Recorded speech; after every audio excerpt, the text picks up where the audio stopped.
Chers membres de la presse, distingués invités, à vos titres et qualités respectifs, nous vous remercions d'avoir répondu à notre invitation de ce vendredi 6 septembre 2024.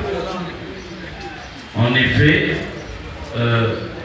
nous avons adressé une lettre au secrétaire général par intérim, M. Déo Bizibou, pour marquer notre désaccord en ce moment-là, parce que ce n'est plus d'actualité. Vous avez tous appris que grâce à la médiation de notre maman Marthe, les vues ont été harmonisées sur la méthodologie à suivre pour la remise et reprise qui doit nécessairement être pacifique. Alors, beaucoup de combattants nous ont adressé des messages pour comprendre notre position. C'est ce qui explique le point de presse d'aujourd'hui pour clarifier notre position et élaguer tous les questionnements qui peuvent avoir été engendrés par notre correspondance.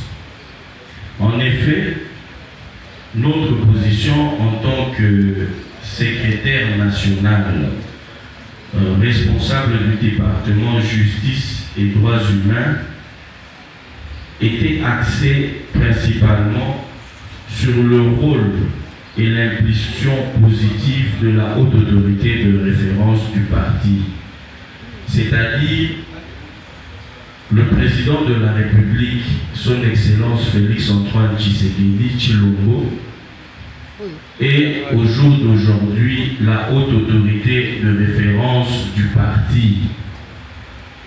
Et nous ne pouvons pas, nous, membres de l'exécutif du parti, prendre des options qui sont contraires à sa vision et à la manière dont il entend que les choses se déroulent. Ça veut dire qu'il est haute autorité de référence parce que nous devons nous référer à lui pour les grandes questions. Et nous avions la certitude qu'il ne voulait pas de démarche qui pouvait entraîner la violence. Et lever une option qui allait à l'encontre de sa volonté, c'était, à mon humble avis, marcher sur un des fondamentaux qui doit nous caractériser. En tant que famille politique, nous avons une autorité de référence et quand on ne se réfère pas à ses avis, je pense que nous sommes en train de marcher sur un fondamental. Mon intervention et mon action au parti se font aussi dans le cadre du fonctionnement et de la validité des décisions et résolutions des organes centraux du parti. En tant que secrétaire national en charge de la justice et droits humains, j'ai cette responsabilité-là de m'assurer du bon fonctionnement et surtout de la validité des actes et des décisions, résolutions des organes centraux de notre parti. C'est un élément de plus qui explique ma correspondance. Ensuite, je dois ici être très clair.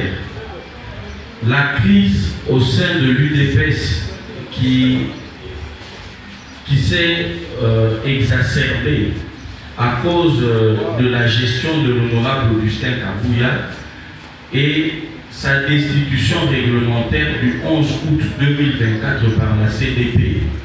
Dans ma façon de voir les choses, ne sont pas remises en cause. Ça veut dire que nous restons attachés aux résolutions du 11 août 2024 de la CDP. Ensuite, un élément fondamental que j'aimerais relever également ici, c'est que en ma qualité de secrétaire national qui s'occupe des questions des droits humains, je ne peux pas rester silencieux sur une action qui pourrait porter des graves atteintes à la situation des droits humains au sein du parti. Donc, j'avais le devoir moral de m'exprimer sur la question. Bon, certains me reprochent ma méthodologie et le fait que la lettre soit sortie sur les réseaux sociaux. Bon, on ne peut pas dire que tout a été fait correctement, mais c'est déjà fait. On ne peut pas se rebiffer. Ce qu'il faut retenir, c'est que nous avons utilisé le moyen qui nous semble le plus efficace pour faire entendre notre voix et naturellement, dans la mesure du possible, éviter tout ce qui aurait pu causer des atteintes à la situation des droits humains, surtout des combattants de part et d'autre. Et j'aimerais également expliquer la deuxième partie de ma lettre qui parle, mais cette situation qui semble persister est en train de plonger notre parti dans une totale léthargie et qui risque, si nous n'y prenons pas garde, de se solder par le triomphe d'un camp sur un autre qui aboutirait à la partition de la base du parti. Et c'est pour ça que je vais attirer votre attention ici. Il n'est pas question que ce différend, qui est par ailleurs d'ordre d'idées, puisse amener à un schisme au parti, dans la mesure où toutes les factions reconnaissent avoir la même autorité de référence. Je cite Son Excellence Félix Antoine Tshisekedi. Et donc, nous avions l'obligation de résoudre nos différends de manière à ne pas diviser la base ni à créer de schisme au sein du parti. C'était très important et nous avons pris le risque d'être critiqués, mais de proposer cette piste de sortie qui, il me semble bien, après la médiation d'hier de notre maman, va de plus en plus se confirmer. Enfin, j'aimerais préciser ici que le rôle d'un parti politique au pouvoir, c'est essentiellement mettre en œuvre les dynamiques qui vont lui permettre d'impliquer l'ensemble de la population à l'action politique. Et cela permettra justement l'accompagnement par la population aux actions du chef de l'État, son Excellence Félix Antoine Tshisekedi. Et toute division à l'interne fragilise automatiquement notre gestion du pouvoir. Donc on ne peut pas dire qu'on vient résoudre un problème. Ça veut dire réorganiser le parti en créant une division qui va fragiliser l'exercice même du pouvoir. Alors, je voulais clarifier ma position.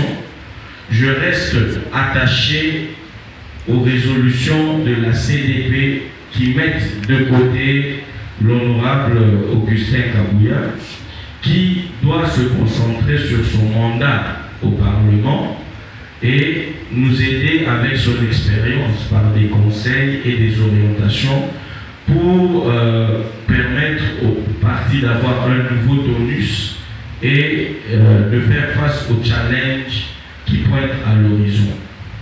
Mais attention, nous ne pouvons pas réussir ce pari en menant une démarche de triomphalisme.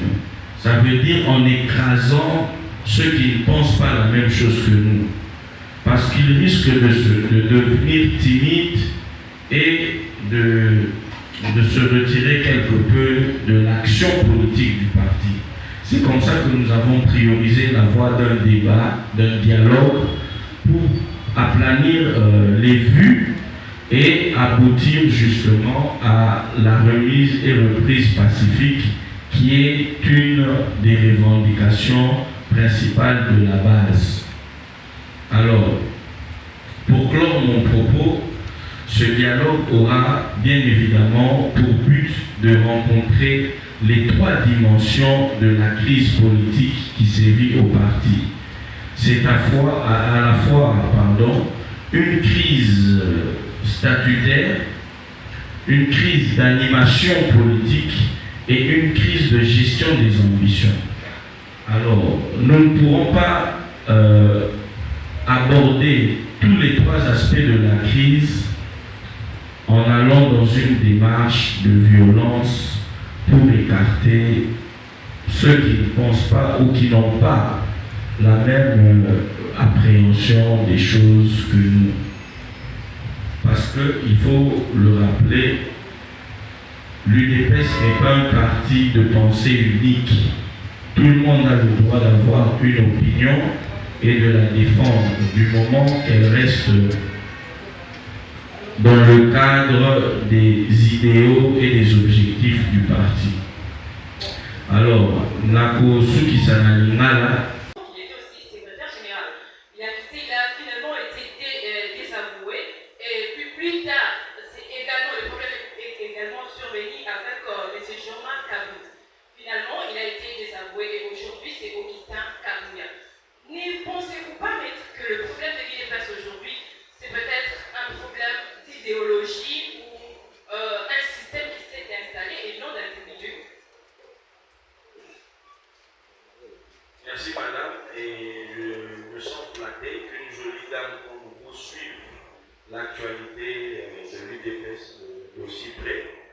Et je vous félicite et je vous encourage. Alors, premièrement, c'est vrai qu'il y a eu beaucoup de départs de secrétaires généraux dans ces conditions ici. Mais il faut faire la différence entre l'UDPS parti de l'opposition et l'UDPS parti au pouvoir. L'UDPS n'est pas un parti du pouvoir, c'est un parti au pouvoir qui traite avec des partis du pouvoir, comme les autres partis de l'Union sacrée. Et nous, aujourd'hui, notre rôle en tant que parti au pouvoir, c'est de mobiliser l'ensemble des forces qui peuvent impliquer l'entièreté de la population dans l'action politique de son Excellence Félix-Antoine Tshisekedi. Et donc, si cela est notre mission, une division interne fragilise automatiquement l'action politique du chef de l'État. Donc, on ne peut pas se permettre d'appliquer une méthode qui va fragiliser l'action politique du chef de l'État. Ça veut dire Tomoki Kogomamo de naissance. Vous comprenez? Ça veut dire pour réorganiser le parti, on ne peut pas mettre le pouvoir d'État qu'on a conquis après plus de 40 ans de lutte en péril. On ne peut pas mettre le pouvoir d'État en péril parce qu'il faut réorganiser l'UDPS. Il faut réorganiser l'UDPS, certes, mais nous devons le faire de manière à ne pas affecter le pouvoir du chef de l'État. Et une manifestation publique qui peut causer des tirs de balles, des morts d'hommes, des dégâts matériels, va nécessairement affecter l'image de marque de notre parti, du parti présidentiel.